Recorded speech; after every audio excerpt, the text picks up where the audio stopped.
Assalamualaikum warahmatullahi wabarakatuh. Sebelumnya perkenalkan, nama saya Muhammad Zainur Rahman, bisa dipanggil Zainur. Saya di sini sebagai asisten praktikum pemrograman berorientasi objek kelas 2C. Di sini saya akan menjelaskan terkait modul pertama yang akan kita pelajari pada praktikum pemrograman berorientasi objek. Langsung saja di sini saya akan buka filenya. Nah, di sini di modul 1 ini kita akan mempelajari bagian dasar dari pemrograman berorientasi objek, yaitu pengenalan kelas dan objek, di mana tujuan dari modul 1 ini mahasiswa mampu memahami konsep pemrograman berorientasi objek, lalu mahasiswa memahami konsep kelas dan objek, dan tujuan yang terakhir yaitu mahasiswa mampu mengimplementasikan penggunaan kelas dan objek dalam Java. Adapun untuk praktikum pemrograman berorientasi objek ini menggunakan NetBeans ID, di mana NetBeans-nya ini terserah teman-teman ya, bisa menggunakan versi berapa. Di sini saya menggunakan NetBeans dengan versi 8.1. Nah, untuk tugas pendahuluan ini di setiap modul pasti ada tugas pendahuluan yang dimana sifatnya wajib untuk dikerjakan sebelum mengikuti praktikum. Seperti itu. Mungkin langsung saja di sini saya akan menjelaskan terkait dasar teori terlebih dahulu. Di sini yang pertama ada class. Class adalah blueprint dari objek yang dibentuk, di mana dapat menggambarkan ciri-ciri objek secara umum. Nah, untuk struktur class-nya sendiri itu ada kata class, kemudian nama dari kelas tersebut. Nah, untuk sintaksnya seperti yang ada pada layar ini ya teman-teman. Kelas di sini nama kelasnya yaitu mahasiswa. Kemudian jangan lupa diberi kurawal buka dan kurawal tutup. Kemudian yang kedua yaitu objek atau instance of class. Nah, objek ini adalah hasil dari instansiasi atau bentukan dari sebuah kelas, di mana dengan kata lain satu kelas dapat membentuk objek sampai tak terhingga. Nah, untuk struktur dari objek sendiri itu ada nama class, nama objek, new, lalu nama class, dan di sini variabelnya ya. Nah, di sini ada contoh sintaksnya yaitu nama kelasnya mahasiswa, lalu objeknya Dani, sama dengan new, lalu diletakkan kembali nama kelasnya yaitu mahasiswa. Kemudian tanda buka dan tanda tutup kurung, jangan lupa semikolonnya atau titik koma. Kemudian ada atribut. Atribut merupakan ciri yang ada pada suatu objek. Untuk struktur atribut sendiri itu terdiri dari akses modifier, tipe data, nama atribut, dan nilai dari atribut tersebut. Nah, untuk contoh sintaksnya seperti yang ada pada layar ini, akses modifier yang digunakan yaitu private. Kemudian tipe data yang digunakan yaitu integer, lalu nama atribut yang digunakan yaitu nilai, dan nilai dari atribut tersebut yaitu 0. Kemudian jika sudah dibuat sintaks seperti ini, jangan lupa tanda semikolon atau titik koma. Selanjutnya di sini juga ada definisi dari metode. Metode merupakan fungsi yang digunakan untuk memanipulasi atau mengakses nilai pada atribut, di mana metode ini berisi sekumpulan kode program yang dapat diakses sewaktu-waktu hanya dengan pemanggilan nama metode tersebut. Nah, untuk struktur metodenya sendiri seperti yang ada pada layar ini ya. Di sini menggunakan akses modifier kembali, lalu tipe data, lalu nama metodenya. Nah, di sini metode sendiri itu ada dua jenis metode. Yang pertama metode non-parameter atau metode yang tidak dengan parameter, lalu ada metode dengan parameter. Nah, perbedaannya di sini untuk metode yang non-parameter itu menggunakan get ya, teman-teman. Get, lalu nama metodenya. Nah, di dalam buka tutup kurung ini tidak ada hal apapun yang ditambahkan. Namun, jika metode dengan parameter, itu di sini menggunakan set. Lalu di dalam buka tutup kurungnya ini ditambahkan variabelnya. Di sini menggunakan string nama, seperti itu. Lalu di sini juga ada this, di mana this ini digunakan untuk membedakan variabel yang dideklarasikan sebagai parameter di dalam metode dan variabel yang dideklarasikan pada class. Yang mana untuk menggunakan variabel pada class ini di dalam metode ini digunakan sebuah this. Nah, untuk contoh sintaksnya seperti ini ya, teman-teman. Di sini ada public class dengan nama kelasnya mahasiswa. Kemudian di sini ada atribut. Kemudian di sini ada metodenya. Nah, this ini digunakan setelah metode. Seperti ini. This nama sama dengan nama. Karena di sini metode yang digunakan menggunakan kata nama seperti itu. Oke, selanjutnya untuk prosedur pelaksanaan di sini teman-teman mahasiswa mencoba latihan yang ada pada modul praktikum. Kemudian teman-teman mahasiswa menganalisis hasil dari program pada latihan yang telah dijalankan. Lalu teman-teman mahasiswa mengerjakan tugas yang telah diberikan. Selanjutnya teman-teman mahasiswa membuat laporan dari tugas yang telah dikerjakan. Dan yang terakhir yaitu teman-teman mahasiswa dapat mendemonstrasikan tugas program yang telah dikerjakan. Oke, selanjutnya di sini kita akan menerapkan latihan yang telah disediakan pada modul ini ya, teman-teman. Di sini telah disediakan latihan dengan nama kelas yaitu mahasiswa. Kemudian di dalamnya ini terdapat dua atribut. Yang pertama private string, name, nama, dan alamat. Kemudian private integer, nilai.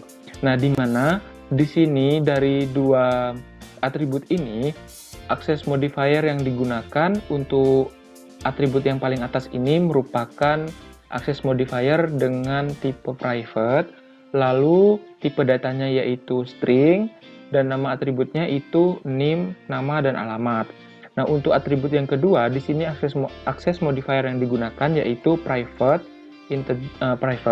kemudian tipe datanya yang digunakan yaitu integer, dan nama atributnya yaitu nilai. Nah, di sini juga ada dua jenis metode. Yang pertama metode non-parameter atau metode yang tidak berparameter dengan metode yang berparameter. Nah, seperti yang telah saya jelaskan tadi, untuk metode yang non-parameter atau tidak berparameter, itu menggunakan get, lalu nama metodenya. Sedangkan untuk metode yang berparameter, itu menggunakan kata set, lalu nama metodenya dengan imbuhan nama dari variabelnya. Seperti itu.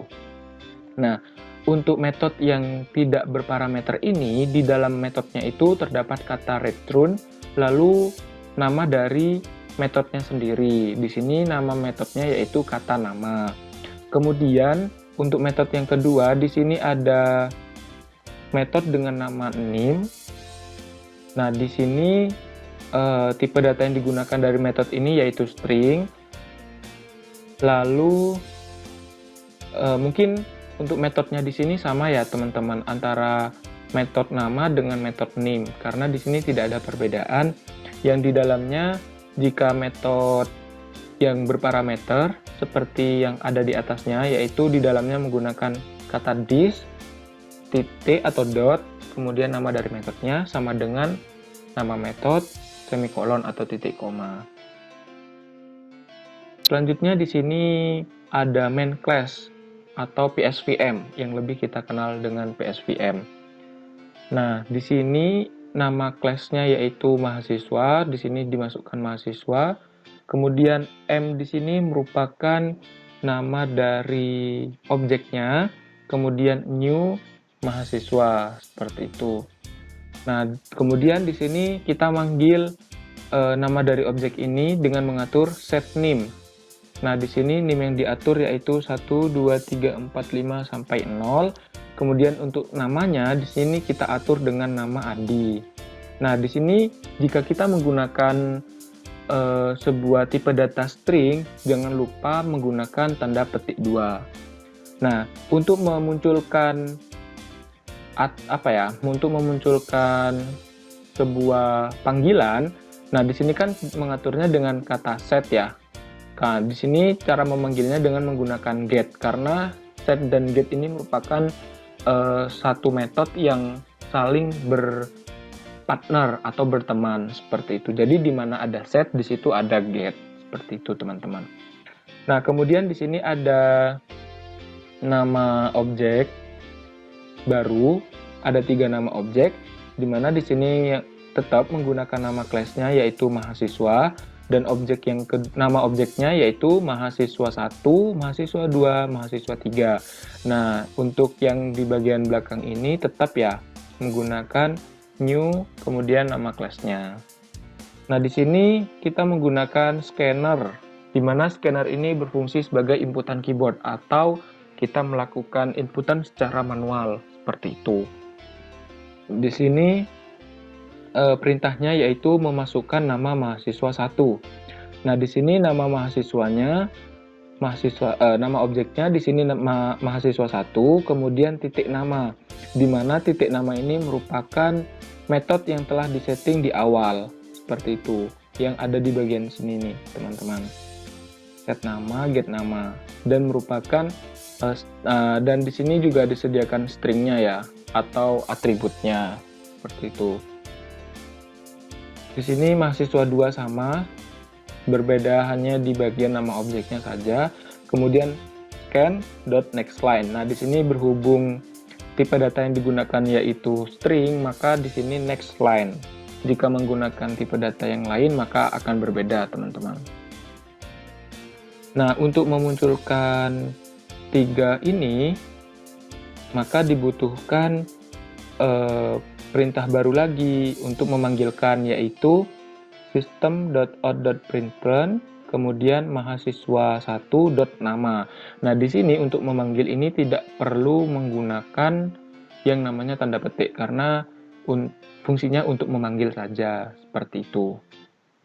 Oke, di sini saya langsung menerapkan di NetBeans-nya ya. Jika teman-teman sudah menginstal, mungkin langsung dibuka NetBeans-nya. Nah, di sini saya telah membuat atau mempraktekkan codingan dari latihan tadi. Seperti yang setelah saya jelaskan, yang pertama ada nama kelasnya, yaitu public class mahasiswa, kemudian atributnya, lalu di sini ada metode-metodenya, lalu di sini ada PSVM atau main class-nya untuk memanggil. Seperti itu. Nah, yang termasuk main class ini yang ini ya, teman-teman. Nah, nanti pasti kita bertanya-tanya, outputannya seperti apa sih, Kak? Nah, di sini kita coba untuk run ya. Caranya dengan menekan Shift F6.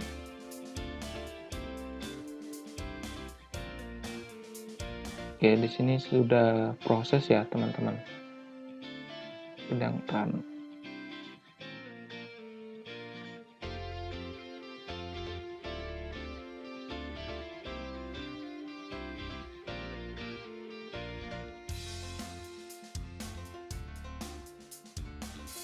Nah, untuk outputan yang dihasilkan nanti akan muncul seperti ini ya, teman-teman. Nah, di sini ada perintah masukkan nama mahasiswa 1 sesuai dengan codingan yang telah disetting. Di sini kita mencoba masukkan Zainur. Kemudian di sini akan muncul kembali masukkan nama mahasiswa 2. Kemudian di sini muncul mahasiswa 3. Dan nantinya akan muncul outputan seperti yang ada pada layar ini. Belajar kelas dan objek Zainur, Rohman, dan Saputra. Mengapa muncul seperti ini? Karena di codingan main class-nya kita telah men-setting yaitu memanggil mahasiswa 1, 2, dan 3. Lalu di sini terdapat perintah atau disetting sebuah kalimat yaitu belajar kelas dan objek, seperti itu. Selanjutnya, di setiap modul pasti ada tugas, di mana tugas pada modul 1 ini ada 2 tugas, yaitu yang pertama, mahasiswa membuat kelas dengan nama mahasiswa dengan ketentuan seperti ini. Kemudian, soal yang nomor 2, dalam modul ini ada 3 soal, di mana soal yang nomor 2 yaitu teman-teman mahasiswa mencoba kelas mahasiswa dengan inputan manual atau disetting terlebih dahulu.